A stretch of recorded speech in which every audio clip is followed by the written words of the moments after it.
Assalamualaikum warahmatullahi wabarakatuh.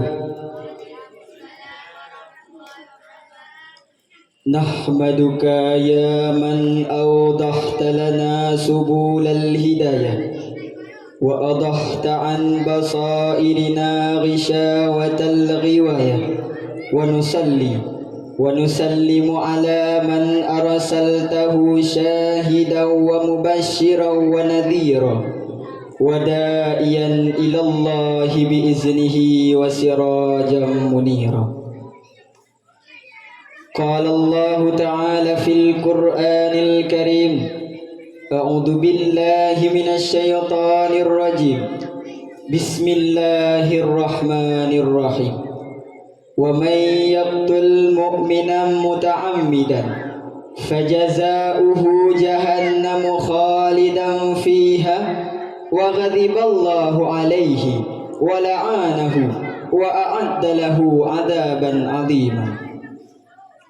Wa qala an-nabiy sallallahu alaihi wasallam fil hadis, Bismillahirrahmanirrahim. Ar-rahimuna yarhamuhumur rahman, irhamu ahlal ard yarhamukum man fis sama. Amma ba'du. Ta'zim wal ikraman kami terutama sekali kepada ayahanda rohani kita bersama, yakni abi ma'a keluarga. Ta'zim wal ikraman kami pula kepada Rais Am disertai Dewan Guru senior maupun junior yang masih bernaung di Panji Ziaul Haq Al-Adhiriyah. Ta'zim wal ikraman kami pula kepada Dewan Hakim yang arif dan bijaksana, teristimewa kepada seluruh hadirin yang telah berhadir pada malam yang berbahagia ini. Ma'asyaral muslimin wa jumratul mu'minin rahimakumullah. Dewan Hakim yang kami muliakan. Di dalam dunia ini terdapat berbagai macam galeri yang terbentuk dalam sebuah gelora, baik dari segi pemikiran, pemahaman, penampilan, bahkan gejolak gaya hidup sekalipun. Realitanya semua itu terangkul dalam 3 kategori. Tingkat terendah yaitu kanak-kanak, berenjang ke pertengahan pemuda, dan yang paling tinggi ialah orang tua. Nah, yang menjadi catatannya ialah pemuda. Kenapa? Dikarenakan pemuda sangat berperan dalam hal renggang atau tidaknya suatu bangsa, maju atau tidaknya sebuah negara, bahkan hancur atau tidaknya kesatuan agama.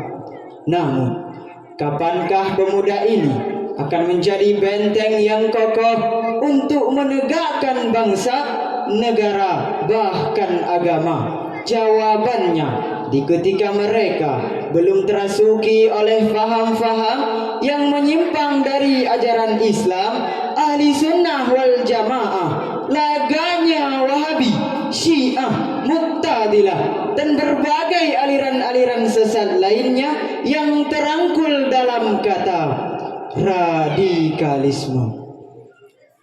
Mengingat betapa pentingnya hal ini, izinkan Al-Fakir untuk menyarahkan sebuah syarahan singkat yang berjudul Membentengi Pemuda dari Radikalisme Agama. Ma'asyaral muslimin wa jumratul mu'minin rahimakumullah. Dewan Hakim yang kami muliakan. Hadirin tahu apakah itu radikalisme? Radikalisme agama ialah berlebih-lebihan di dalam memahami konsep keagamaan hingga melampaui batas kebenaran, memaksakan kehendak dengan cara-cara kekerasan, kerusakan, bahkan kehancuran hanya untuk mendapatkan hal yang mereka inginkan. Ciri-cirinya terlalu fanatik terhadap pendapatnya sendiri hingga batas tidak mendengar pendapat orang lain. selalu saja menganggap dirinya yang benar, orang lain sesat, membiarkan dirinya melakukan ijtihad di dalam persoalan yang sangat rumit sekalipun. Sedangkan orang lain, meskipun seorang ulama, bahkan pagar ilmu, dilarang untuk melakukan ijtihad selama hasilnya berbeda dengan mereka. Keras terhadap orang-orang yang meninggalkan perkara sunnah, seakan-akan perkara tersebut adalah kewajiban. Bahkan menilai orang-orang yang meninggalkan pekerjaan kewajiban syariat Islam dengan nilai kafir, bahkan sesat. Selain itu, mereka juga suka menuduh, memfitnah, menghakimi dengan seenaknya. Itulah hadirin sebagian kecil daripada ciri-ciri kaum radikalisme. Ma'asyaral muslimin wa jumratul mu'minin rahimakumullah. Dewan Hakim yang kami muliakan. Setelah kita memahami sebagian kecil daripada konsep kaum radikalisme, timbullah satu pertanyaan. Lantas, kapankah kaum radikalisme ini muncul? Apabila kita memahami sejarah, di ketika kewafatannya Rasulullah sallallahu alaihi wasallam, kaum muslimin bersatu dalam ajaran ideologi, kecuali kaum-kaum munafik yang memperlihatkan keimanannya namun menyembunyikan kemunafikannya. Di ketika berita kewafatan Rasulullah sallallahu alaihi wasallam telah tersebar ke seluruh jazirah Arab, di ketika itulah satu persatu kaum radikalisme ini muncul. Salah satunya kejadian yang sangat mengiris hati kita hadirin, di ketika kekhalifahan Utsman bin Affan timbul sebuah gerakan yang menyebabkan pemberontakan sehingga khalifah pun terbunuh di tangan mereka. Selain itu, di ketika kekhalifahan Ali bin Abi Thalib timbul pula sebuah gerakan yang menyebabkan perang terdangkal di dalam Islam, yakni perang Jamal menantang kaum Aisyah, perang sifik, merobek kekuasaan Muawiyah bin Abi Sufyan. Ironisnya, pada abad ke-12 Hijriah timbul pula sebuah gerakan radikalisme Wahabi yang dipimpin oleh Muhammad bin Abdul Wahab An-Najdi yang berhasil mendirikan kerajaan Saudi Arabia. Kaum radikalisme Wahabi tersebut, mereka melakukan pembantaian besar-besaran terhadap umat Islam yang berada di sekitar Jazirah Arab seperti Makkah, Madinah, Taif dan sebagainya. Bahkan mereka berfakwal seenaknya, katanya yang melakukan istihadah itu haram, tabaruk sesat, tawasul bid'ah. Bahkan mereka mengatakan yang melakukan ziarah kubur itu kafir. Astagfirullah, sungguh sangat-sangat radikal di dalam memahami konsep yang mereka anggap bid'ah. Herannya lagi hadirin, radikalisme zaman sekarang trennya membunuh diri dengan dalih jihad. Katanya, kalau mau masuk surganya Allah, kita harus berjihad di jalan Allah dengan harta dan nyawa.